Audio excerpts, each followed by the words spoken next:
Jonathan Hale had always lived in a world that felt too large and too quiet at the same time. His home was a wide marble estate sitting at the edge of the hills, with long glass windows and rooms so big that his voice never echoed back at him. People often imagined his life to be perfect after all. He had everything money could buy. But what they didn't see was the stillness that followed him everywhere. A kind of loneliness he had grown used to without even realizing it.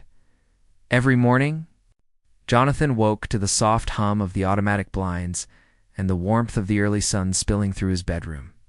He would check emails, attend calls, glance at financial reports, and listen to advisors speak in numbers. It was a life of routine, smooth and predictable, but hollow in a way he never fully admitted to himself. The only real human presence in his home was the maid who arrived early with her quiet steps and left late without ever asking for anything. Her name was Lena. She was small in frame, always neat, and moved through the house with a quiet focus. She rarely spoke unless spoken to, but when she did, her voice carried a calm strength. She had worked for Jonathan for almost a year, and in all that time not once had she asked for a raise, a day off, or even a break. She simply came in, did her work with care, and slipped out in the evenings like a soft breeze. Jonathan, who was used to people pushing for favors or trying to get close to him because of his wealth, found her different, almost puzzling. She never looked directly at the luxury around her. If she admired anything, she kept it to herself. If she struggled with anything, she hid it well. And for reasons he didn't understand, this quiet woman started to occupy his thoughts more than he expected. One morning, Jonathan noticed something small but unusual. Lena was wiping the large dining table, and her hand trembled just slightly. It was so subtle that anyone else would have missed it, but Jonathan had always been the kind of person who noticed details. She switched hands quickly, pretending nothing happened. But the moment stayed with him. Later that same day, she was dusting the bookshelf in his study. Jonathan walked in to pick up a file. Lena immediately stepped back to give him space, but as she moved, she winced and pressed her side for just a second. Jonathan paused. "Are you all right?" he asked. She straightened herself, forcing a small smile. "Yes, sir. Just a long morning." But Jonathan didn't believe it. Something about her voice felt too tight, too forced. "You can take a break if you need to," he offered. "I'm okay," she replied quickly. "There's still a lot to do." He watched her for a moment, unsure whether to insist. He didn't want to make her uncomfortable, so he let it go for the moment. But his curiosity began to grow in the back of his mind. Over the next few days, Jonathan found himself paying closer attention to her. He wasn't sure why. Maybe it was concern. Maybe it was the loneliness he carried inside him that made him notice the loneliness in someone else. Lena always arrived before sunrise. He would see her through the security camera, walking briskly toward the door, hair tied back, clothes clean but worn. She always looked tired, as though she had barely slept. She skipped breakfast most days. Even when Jonathan asked the cook to prepare extra food for her, she refused politely each time. "I already ate, thank you," she would say. But Jonathan had his doubts. No one who arrived that early and looked that worn out was eating hearty meals at home. One rainy afternoon, as thunder rolled softly in the distance, Jonathan found Lena folding laundry in the living room. The windows shook lightly with the wind, and the sky outside was dark. He noticed she kept glancing at the clock. "You can leave early today," Jonathan said gently. "The weather's getting worse." Oh. She froze for half a second, then forced another small smile.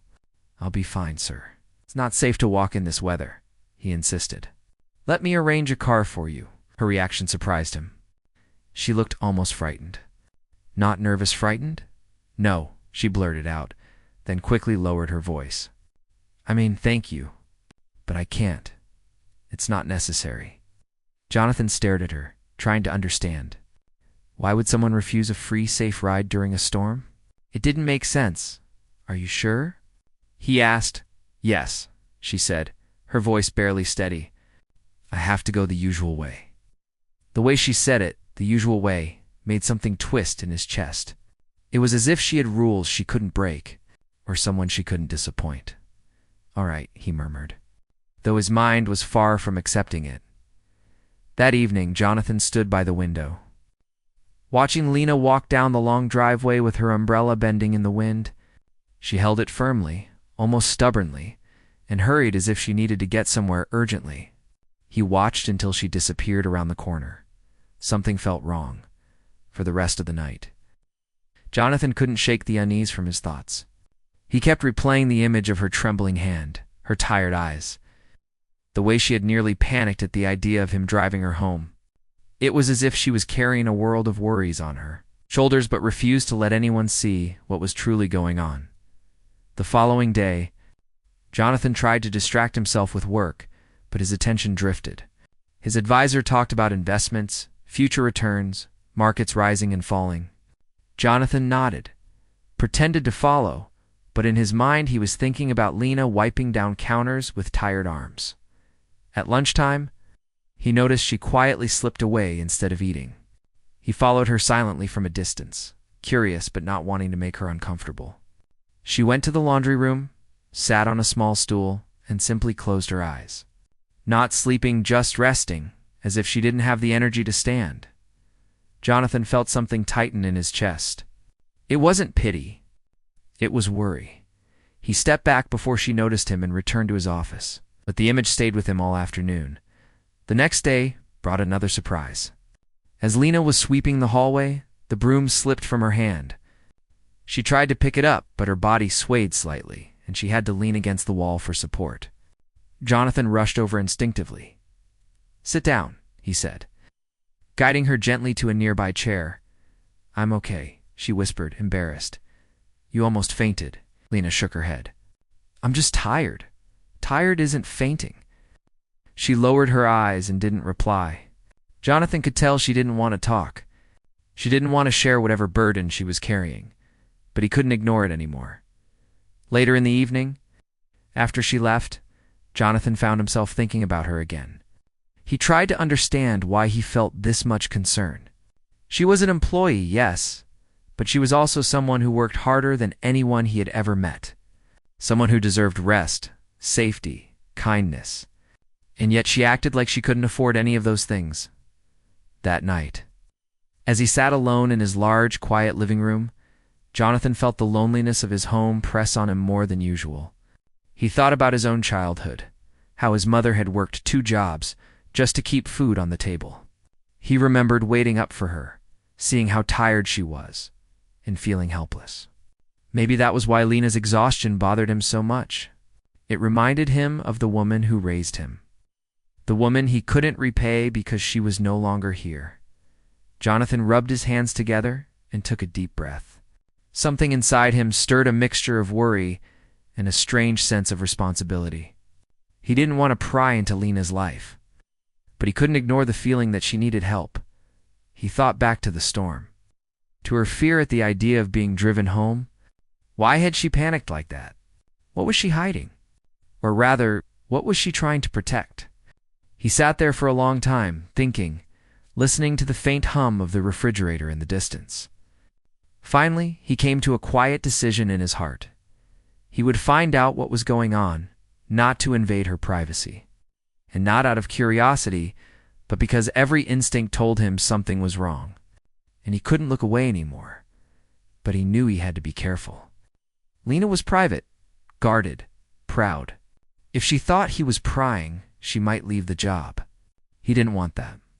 So he decided to observe a little more, understand the signs, and wait for the right moment. For now, he would watch. He would listen. And he would try to understand the silent struggle Lena carried with her every day. Jonathan didn't know it yet, but this decision would change his life. It would take him into a world he had never imagined, reveal truths he wasn't prepared for, and lead him to a small home that would break his heart open in ways he never expected. And all of it began with a trembling hand and a tired smile he could no longer ignore. Jonathan woke earlier than usual the next morning, long before the sun rose. He told himself it was because he had a busy day ahead, but deep down he knew the truth.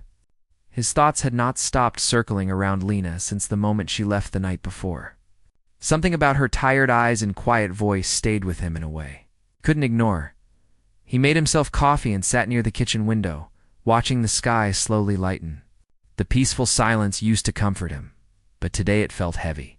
He found himself glancing at the clock more often than necessary, almost counting down the minutes until Lena would walk up the driveway again. When she finally arrived, her steps were steady but slow, as if she had been awake long before him. Her hair was tied the same way as always, and her clothes were clean, though worn around the edges. She greeted him politely as she passed through the kitchen. "Good morning, sir." "Morning," Jonathan replied. "Ah!" Studying her face for any sign of how she felt, her smile was small, the kind people put on when they were hiding something. She moved quickly to start her chores, as though keeping herself busy was her way of staying strong. Jonathan took a sip of his coffee but barely tasted it. He followed her quietly with his eyes as she dusted the living room shelves, folded blankets, and wiped the counters, moving with practiced ease.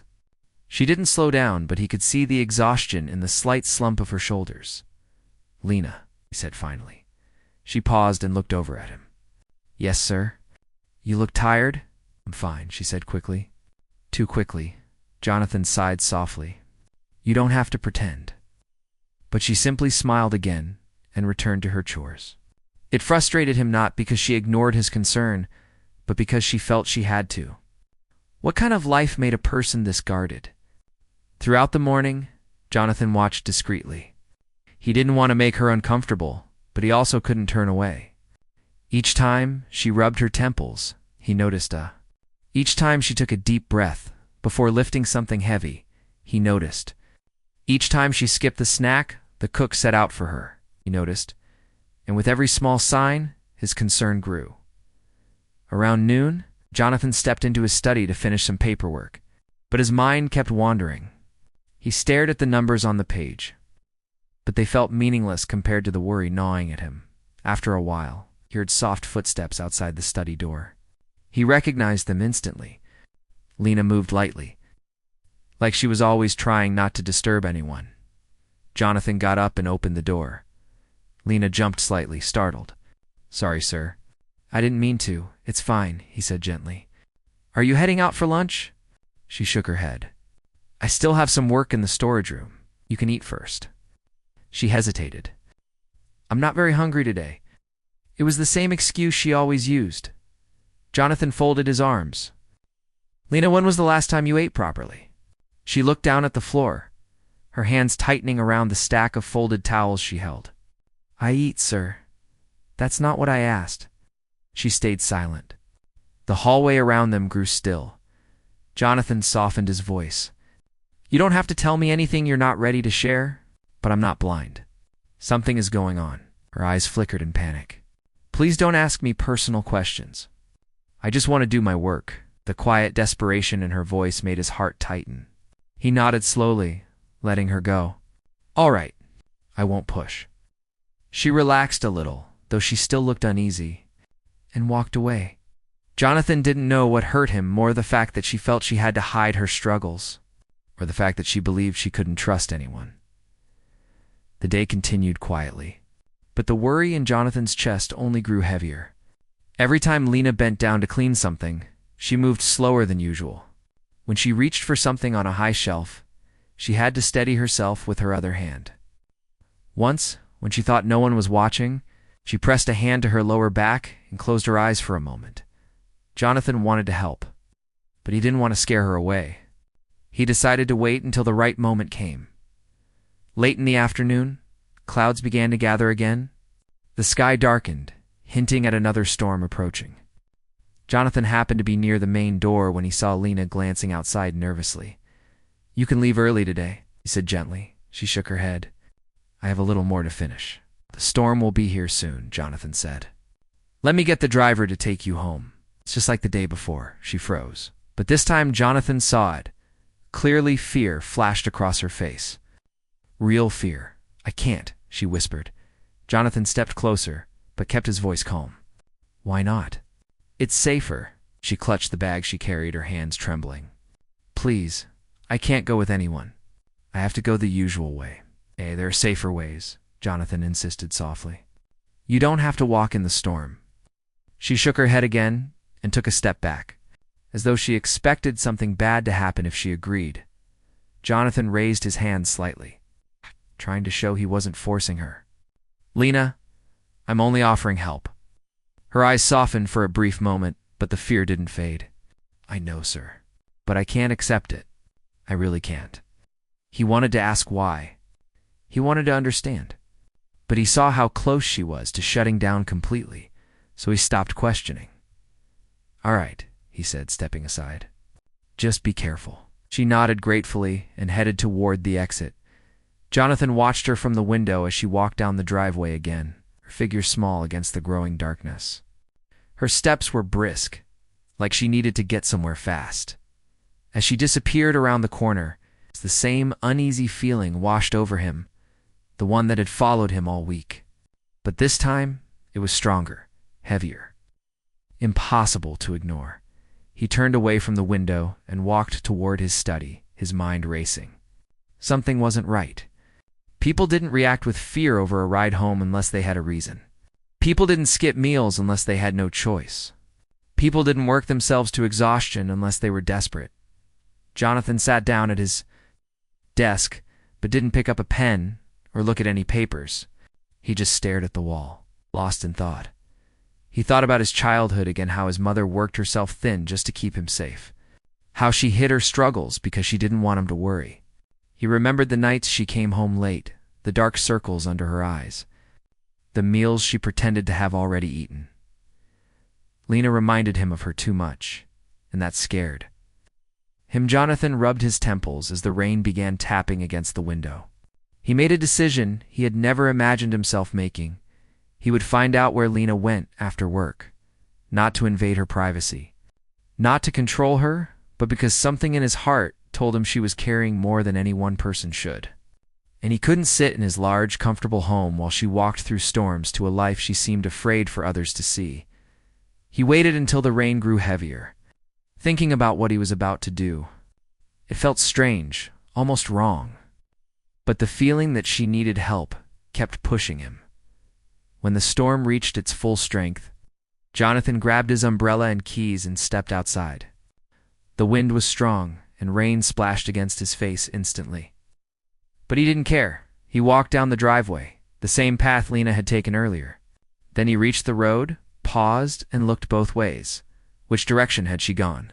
He remembered the faint movement he saw from the window, how her figure had vanished toward the left. So he turned left and followed the path she had taken. The wind howled around him, making it hard to keep the umbrella steady. His shoes splashed in puddles, and the cold rain soaked his clothes. But he didn't turn back. With every step, his determination grew. He didn't know what he would find. He didn't know what he would see, but he knew one thing. Lena was hiding something painful, and he couldn't let her face it alone anymore. He walked on, the storm raging around him, unaware that this path would lead him to the truth he was never prepared to see onto reality. That would change everything he believed about the quiet woman who cleaned his home with trembling hands and a tired smile. Jonathan walked with determination. Even as the storm grew heavier around him, the wind pushed against him, forcing him to clutch his umbrella tightly. Rain soaked through his clothes until he felt cold down to his bones. But he kept going, following the path he had seen Lena take so many times, always disappearing down the same direction after work. He didn't know how far he needed to go. He only knew he had to try. The sidewalk was slick with puddles. Cars splashed by, sending waves of water toward the roadside. Jonathan barely noticed. His mind replayed every sign, every moment of exhaustion he had seen in Lena. The tremble in her hand, the fear in her eyes, the rushed steps at the end of each day. It felt like he was walking toward a truth he didn't yet understand. After several minutes, he reached the end of the long main road. He paused under a flickering streetlight, trying to see any trace of her. The storm made it difficult, but he noticed a bus stop across the street. The small metal bench was wet, the glass panels rattling from the wind. Jonathan stepped onto the crosswalk and hurried over. A bus schedule was taped to the side. He scanned it quickly. The times made sense. Lena left right when the bus for the outer districts arrived. He thought for a moment, then nodded to himself. If this was her route home, he would follow it. He waited under the bus shelter, shivering slightly from the cold. A bus arrived soon after, the doors opening with a hiss. He climbed aboard, scanning the empty rows of seats. It was late, and only a few tired passengers sat near the back. Jonathan chose a seat near the window. As the bus pulled away, he watched the rain blur the city lights. He wasn't completely sure where the bus was heading, but the thought of turning back never crossed his mind. He needed answers. The bus drove through the center of town, past shops closing early because of the weather. A few blocks later, they crossed a bridge that led out of the wealthy districts. Jonathan noticed the buildings gradually changing as they moved farther from his world. The clean sidewalks became cracked. Bright streetlights turned into dim ones. Stores became small family shops with faded signs. Apartments stood tightly packed, their walls worn from years of weather. Jonathan leaned forward, his heart heavy. He couldn't imagine Lena living in a place like this, not because he looked down on it, but because it didn't seem safe for someone who walked home late every day. After 20 minutes, the bus reached a transfer station. Most passengers got off, and Jonathan followed, glancing around. The rain had eased a little. The wind still howled as he stood under the station roof. He checked the route map on the wall. The final stop was another bus that went even farther out, toward the outer edge of the city. If Lena took the same path every day, she must have taken both buses. Jonathan hesitated for only a moment before stepping onto the next bus. This part of the journey felt even longer. The bus moved through narrow streets scattered with small homes, broken fences, and dim alleyways. Jonathan's stomach tightened as he realized how far Lena traveled each day, and how different this world was from his own. Eventually, the bus reached its last stop. The driver announced the end of the route, and Jonathan stepped off. He found himself standing in a quiet, run-down neighborhood. The storm had slowed to a drizzle, but the streets were still wet. Most houses here were old and patched up. Some had pieces of wood nailed over windows. Others had doors that looked like they hadn't been replaced in years. Jonathan stared down the street. Wondering which direction Lena would have gone from here, the answer came quickly. A narrow footpath led deeper into a cluster of small homes. The ground was muddy, and the lights flickering through windows were faint. Something in his chest tightened as he took his first steps down that path. The deeper he walked, the heavier the air felt. These were homes built from whatever people could afford: scraps of wood, tin sheets, patched walls. It was an area forgotten by most of the city. Jonathan slowed his steps, every part of him alert. Then he saw it. A tiny house, barely standing, with a roof patched by plastic sheets weighed down with stones. There were cracks in the walls, and a small window covered by cardboard. Yet through that small opening, he saw a dim light glowing from inside. As he approached, he heard faint sounds, soft voices like children speaking. Jonathan moved closer until he reached the small window. He hesitated for a moment, feeling like he shouldn't invade her privacy. But he also remembered the fear in Lena's eyes, the exhaustion in her body, the skipped meals, the trembling hands. He leaned slightly closer. Inside, Lena sat on a worn rug with two children beside her. The room was tiny, no more than a single space, with a small stove and a few old blankets. The children looked fragile, sitting in makeshift wheelchairs built from old frames and wooden boards. One child had thin arms that struggled to move, and the other leaned slightly to the side, as if their body lacked strength. Jonathan's breath caught. He watched quietly as Lena fed the two children small spoonfuls of warm soup. She spoke softly, encouraging them to eat slowly. Her tiredness was obvious now that she wasn't hiding it. Her shoulders sagged and her hands shook, but she smiled at them with a warmth Jonathan had never seen in her eyes at work. She placed her own bowl aside and touched. She wasn't lying about not eating much. She didn't eat because she gave everything to them. Jonathan pressed a hand over his mouth, overcome by emotion. He wanted to walk away, but he couldn't move. Lena finished feeding the children, then carefully tucked blankets around them. After that, she moved to the far corner of the room where an older woman lay on a thin mattress. Her breathing was slow, and her eyes were closed. The older woman looked frail, her hair streaked with gray dot. Lena knelt beside her and gently checked her forehead, whispering quietly. She brushed the woman's hair back tenderly and adjusted her blanket. Jonathan felt a lump form in his throat. His chest ached. This woman, this quiet maid who never complained, never accepted help, never showed weakness, was taking care of an entire family on her own. The children. The older woman, Jonathan, watched as Lena then took out a small envelope from her bag. She removed a few crumpled bills or pay from the week and placed them carefully in a small tin box near the wall. There was hardly anything inside the box. She sat down on the floor afterward, leaning her back against the wall. For a moment, she closed her eyes, her head drooping forward. She looked exhausted beyond words, too tired even to cry. Jonathan felt tears sting his eyes. He had never imagined her life looked like this. He thought she simply lived far away or preferred privacy. But this was beyond anything he expected. Every step she took every day, every tremble in her hands, every skipped meal, every stiff smile. Everything made sense now. She was carrying the weight of an entire family alone. Jonathan let out a shaky breath. He had come here wanting answers, but the truth he found was heavier than he could have imagined. He stepped back from the window quietly, afraid of being seen and causing her more distress. His heart pounded as he continued walking backward until he reached the path again. He turned and walked away slowly, each step feeling heavier than the last.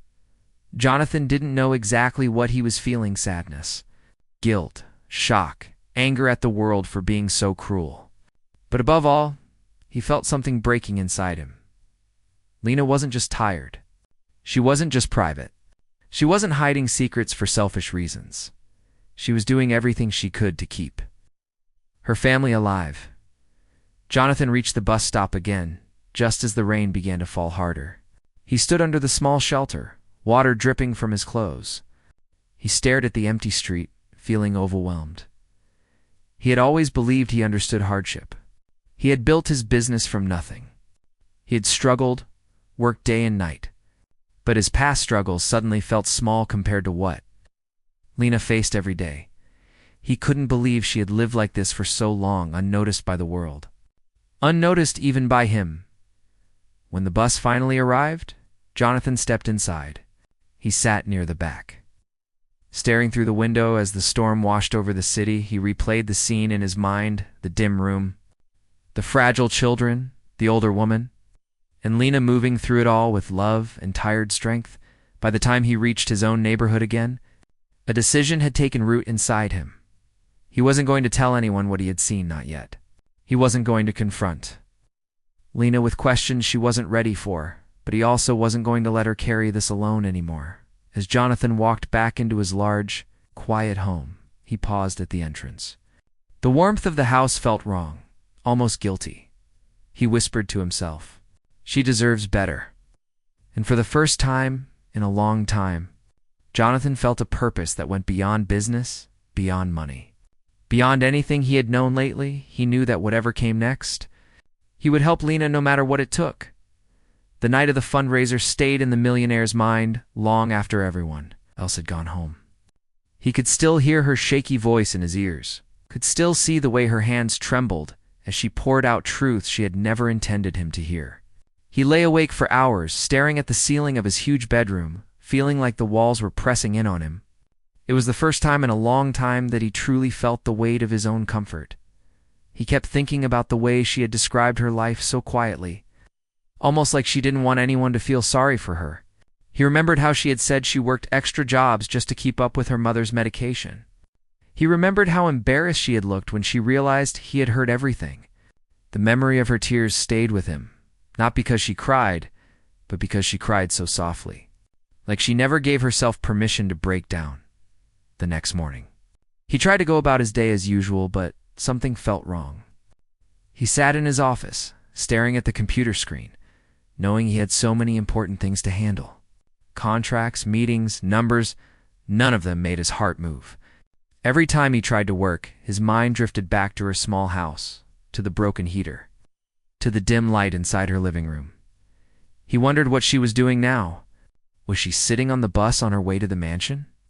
Was she tired from another long night of caring for her mother? Was she still worried about the hospital bills? The thoughts kept circling in his head until he finally pushed everything aside and stood up. He walked out of his office and went straight to the kitchen, where the staff usually gathered before starting the day. She wasn't there yet. He felt a strange sense of relief, mixed with worry. He didn't want to make her uncomfortable, but he also knew he couldn't pretend nothing had happened. When she finally arrived, she moved quietly, as she always did. Her hair was tied back loosely. Her clothes were clean, but clearly worn. She kept her eyes down as she walked in, which was unusual normally. She greeted everyone with a polite smile. He saw the faint shadows under her eyes and knew she hadn't slept much. She began her work without even looking in his direction, but he sensed she was trying very hard to stay out of sight. She dusted shelves. She wiped the counters. She avoided entering the same room he was in. He watched her for a while, noticing the stiffness in her shoulders, the way she kept taking slow breaths to steady herself. He waited until she went to the backyard to shake out the rugs. Then he followed her outside, trying not to startle her. She didn't hear him come out, and when she sensed his presence, she froze. "I'm sorry," he said softly. "I didn't mean to scare you." She turned slowly, her hands gripping the rug she was holding. Her eyes looked worried, but not angry. More like she didn't know what she was allowed to say. "I wanted to talk to you," he continued. She hesitated, then nodded slightly, though she still kept her eyes lowered. He took a quiet breath. "About last night?" Her whole body tensed. The rug slipped from her fingers, falling to the ground. "I'm really sorry you heard all that," she said in a low voice. "It's embarrassing. I didn't mean to bring my personal problems into your event. I know people like me shouldn't complain about things around people like you." The word stung him more than he expected. "People like you," he repeated gently. She swallowed hard, as if afraid she had said too much. "People who have everything under control. People who don't need to worry about money or hospital bills. People who don't have to take the bus everywhere. I just mean, I shouldn't have said all those things where you could hear. I didn't want anyone to think I was seeking help or something." He shook his head. "You weren't complaining. You were just telling the truth. And you don't need to feel ashamed of that." She looked down at her shoes. He could see the slight shaking in her hands. He wished he could take away the fear inside her, the habit of shrinking herself so she didn't trouble anyone. "I want you to know," he said carefully, "that nothing you said changed how I see you. Actually, it made me respect you even more." Her eyes finally lifted, just a little. "Why?" "Because you carry so much, and yet you show up every day and work harder than anyone else. You take care of people. You don't complain even when you have every right to. That kind of strength. Not many people have it." She blinked, and he could see her eyes glisten, though she quickly looked away again. He added, "And you don't have to hide that from me. Not anymore." She nodded slowly, though she still seemed unsure of how to react. He gave her space, allowing her to breathe. For the rest of that day, she worked more calmly. She still avoided long conversations, but she no longer moved like she was scared of being seen. He noticed the soft change and felt relieved. Later that week, something unexpected happened. He had gone to a meeting across town and was returning home when his car passed the bus stop near her neighborhood. He saw her sitting on the bench, her shoulders slumped, her head hanging as if she was too tired to stay fully awake. He asked the driver to stop. When she looked up and saw the car window rolling down, she looked startled. "Do you want a ride?" he asked from the back seat. She shook her head quickly. "No, it's okay. The bus will be here soon. It's getting late," he said gently. "Please." After a moment, she gave a tired nod and got in. She sat carefully on the edge of the seat, keeping her hands folded tightly together. "You look exhausted," he said. "I'm fine," she replied in a small voice. He looked at her. "No, you're not." Her shoulders dropped a little. For the first time, she didn't pretend. "I've been helping my mother all night," she admitted. "She had a fever. I barely slept." Felt his chest tighten. He wanted to help, but he didn't know how without making her feel overwhelmed. "Did you take her to a doctor?" he asked. "I can't. Not yet," she whispered. "There are still bills from the last visit." He took a quiet breath, holding back the urge to immediately offer financial help. He knew she would refuse. She wasn't someone who took anything easily. Instead, he asked softly, "Is there anything you need?" She shook her head. "Just time. I'll figure it out. I always do." The sad part was he knew she would. She was that kind of person. But he also knew she shouldn't have to carry all of that alone. He decided then that he had to help her, even if she never asked. He just had to find the right way. When they reached her street, she thanked him politely and stepped out of the car. He watched her walk toward her house, noticing how slow her steps were. Like each one took effort. She turned around at the door and gave him a small wave. It wasn't a forced smile. It wasn't a scared one either. It was gentle, tired, but grateful. He felt something shift inside him as the car drove away, stared out the window, deep in thought. He couldn't stop thinking about her sitting at that bus stop, barely holding herself together.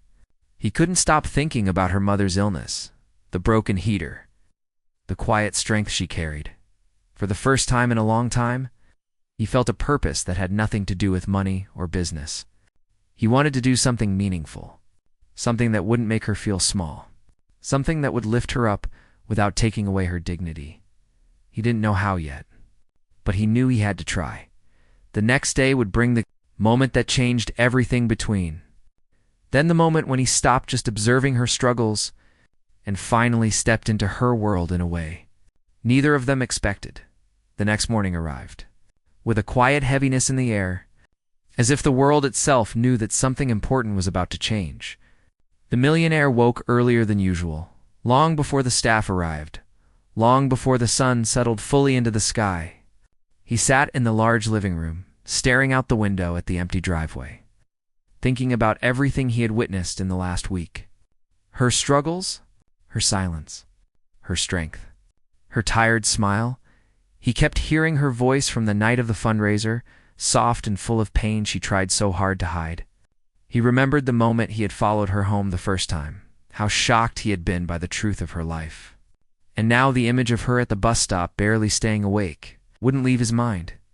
He felt a strange mix of emotions: protectiveness, guilt, admiration, and worry. He knew she was proud, but he also knew she needed help, even if she didn't want to ask for it. He looked at the clock. She would be arriving soon. When she finally walked into the mansion that morning, he noticed she moved slower than usual. Her eyes looked dim, as if she had barely slept again. She gave a small smile to the chef and the gardener as she passed, trying to look normal. But when her eyes met his, even for a second, he saw the exhaustion behind them. "Good morning," she said quietly. "Good morning," he replied. Standing up, she immediately looked nervous, as if she thought she had done something wrong. She began adjusting her apron and brushing imaginary dust from her sleeves. "I wanted to talk to you," he said gently. She froze a little. "About what?" "About your mother." Her breath caught. Her hands slowly lowered to her sides. "I don't want to make you uncomfortable," he added. "I just want to understand what's happening and what you're dealing with." She hesitated, looking toward the floor. For a moment he thought she might refuse to speak, but then she sighed softly. "She's not getting better," she said. "Her medication helps, but only a little. She needs further tests, but I can't afford them right now." Her voice stayed calm, but he could hear how much it hurt her to say the words out loud. "Have you thought about going back to the clinic?" he asked. "I have," she replied, "but I still owe them money from the last visit. They said they can't schedule anything new until I pay off at least half." He felt anger rise in his chest, not at her, not at the clinic, but at the fact that life could be so cruel. She worked harder than anyone. She wasn't lazy. She wasn't irresponsible. She was just trapped in a cycle that didn't give her a way out. "You shouldn't have to handle this alone," he said. "I am handling it," she whispered. "It's just slow." He stepped closer. "I want to help." She immediately shook her head. "No, please don't. I can't accept money from you." "I can't take something I didn't earn. Wouldn't be charity," he said. It would be support. From someone who cares? She looked surprised at those last words. Her lips parted slightly, but she didn't say anything. He continued softly, "You've given so much of yourself to this job. To your mother. To everyone around you. Let someone help you for once." She turned her face away. He saw her blink fast, trying not to cry. She took a shaky breath. "My whole life," she said quietly. "I've always been careful not to owe anyone anything. I've always been scared that if I took something, people would think I was ungrateful or trying to take advantage." "You're not taking advantage of anyone," he said firmly. "You deserve kindness just as much as anyone else." She looked at him again, really looked. And he saw the fear, the hope, the confusion all tangled up together. He knew pushing her too hard would make her back away. So he softened his voice. "Let me help in a way that feels comfortable for you," he said. "Just let me be there. You don't have to accept money right now. You don't have to agree to anything. Just let me come with you today and see how your mother is doing." She hesitated for a long moment. Then, slowly, she nodded. They left the mansion a short while later, taking his car to her neighborhood. She sat quietly, her hands folded tightly on her lap. He didn't try to fill the silence. Sometimes silence was easier. When they reached her home, she looked nervous again. "I'm sorry if it's messy," she murmured. "You don't need to apologize," he said. He followed her inside. The house felt warmer this time, even though the heater still struggled. Maybe it was because he understood this place better now, the small details. The care she put into keeping it clean despite everything. Her mother was resting in a worn chair near the window. When she saw her daughter come in, a soft smile formed on her tired face. "You brought a friend?" her mother asked gently. Her daughter blushed slightly. He's my boss." The older woman nodded, her eyes warm. "Thank you for being kind to her." He felt something tighten in his chest. "She's the one who's kind." They sat for a while, talking softly. He watched the quiet love between them. Even though her mother was frail, the strength in her eyes mirrored the strength he had seen in her daughter. He could see it clearly now. The woman who raised her must have given everything she had, and now her daughter was giving everything back. After some time, her mother grew tired and closed her eyes to rest. He looked over at the young woman, who was adjusting a blanket around her mother's shoulders. "She needs care," he said softly. "Real care." "I know," she whispered. "I'm trying my best," he nodded.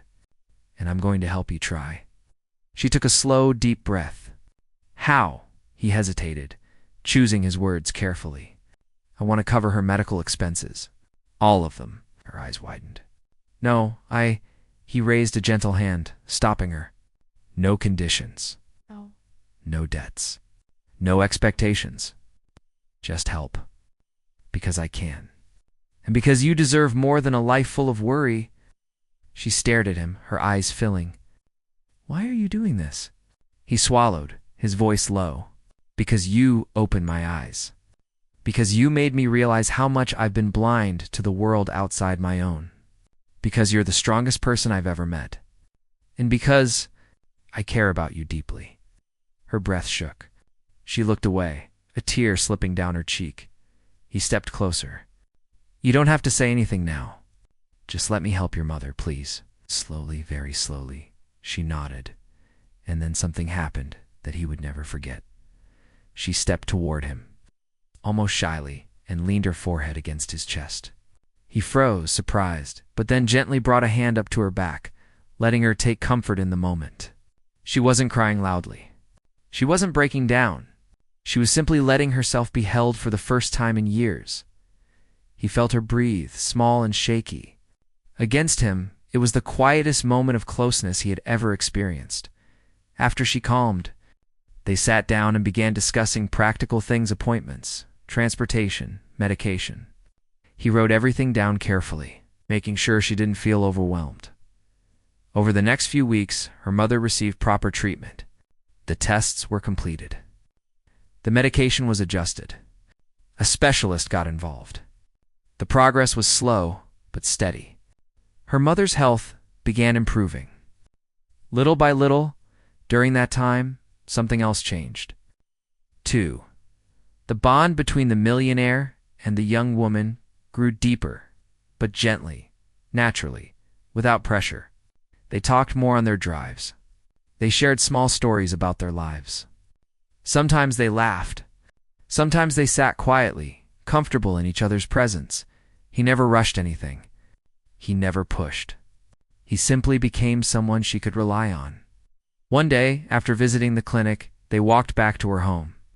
Her mother was resting in a better condition than she had been in months. The relief in the young woman's face was unmistakable. She looked at him with gratitude, so deep it made his heart tighten. "You changed everything for us," she said softly. "No," he replied. "I just helped." "You did the hard part." She shook her head gently. "You saved my mother's life." You didn't know what to say. Her words felt too big. "To honest, then," she stepped closer. "You saved mine too," she whispered. He felt the world go still. She wasn't talking about life or death. She was talking about the weight she had carried for so long, the loneliness, the hopelessness. She was talking about finally being seen. She reached out slowly and took his hand, something she had never done before. Her fingers were small, warm, and trembling slightly. "Thank you," she said. He squeezed her hand gently. "I'm not going anywhere."